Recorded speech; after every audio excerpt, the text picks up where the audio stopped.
Xemis tizimiga kiritilmagan universitetlarning diplomi tan olinmaydi. Qonunchilikka asosan universitet Xemis tizimiga ulangan bo'lishi kerak. Aks holda universitetning diplomi tan olinmaydi. Talabalarga bank tomonidan imtiyozli ta'lim kreditlari ham ajratilmaydi. Urganch Rans texnologiya universiteti Xemis tizimiga ulangan bo'lib, uni xemis.uz saytidan ham bilib olishingiz mumkin. So'z isboti bilan chiroyli degandek, hozir iqtisodiyot yo'nalishi fakulteti talabamiz Kamronbek Shomurodov misolda Ransda Xemis tizimi mavjudligini ko'rsatib beramiz. Men iqtisodiyot yo'nalishi talabasi Shomurodov Kamronbek sizga o'z Xemis tizimimda ko'rsatib beraman. Xemis ilovasiga kiramiz.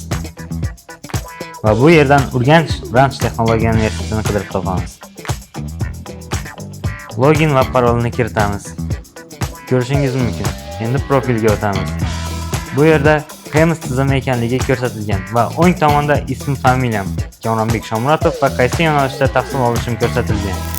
Demak, Urganch Rans texnologiya universitetining diplomi tan olinadi. Bizda qabul boshlandi. Talaba bo'lish imkoniyatidan foydalaning. Rans universitetida imkoniyatlaringizni kashf eting.